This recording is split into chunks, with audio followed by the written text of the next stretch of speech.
And then from there, it became SGBG1 versus SGBG2. And if people are not aware, so SGB is the original token, right? That's the one on Swiss custody. I've highlighted the issuer address for you guys right now, so you can to cross-check to make sure you have the correct one because there are also some scam ones on the DEX as well. And then when SGBG token came out, that confused a lot of people. And so Ben did a great job, I think, of actually going back and highlighting some of the big differences. So I just want people to be aware this is really what the difference is. SGB is the tokenized gold for the RBI. It's also the tokenized gold for a lot of the sovereign funds. Now we know, of course, in hindsight, that these sovereign funds mean like the White Spiritual Boy Trust, the Saint Germain Trust, the Rodriguez Trust, and so many more that are out there. These are just the three that Stellar Russia has specifically launched. I believe it might also be tied to the Lefebvre Trust that we did through Tokens Foundation, but I have not yet confirmed that. So, needless to say, there are a lot of trusts behind the scenes, and it's all being tied together with the SGB token.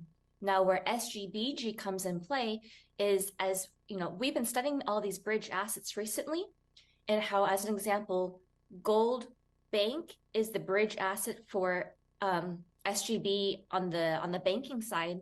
Well, SGBG is the wrapped bridge asset for the RBI side. So there's a difference between some of these banks in the background. And then, of course, we've been talking about Project Aurora for quite some time as well. So I just wanted to make sure that people understand there's a difference between SGB, SGBG, and Project Aurora.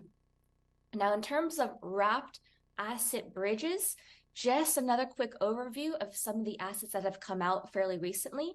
This is a quick snapshot of what we had from July up until recently, and there may or may not be a couple more bridge assets coming in the future. I have not yet confirmed that.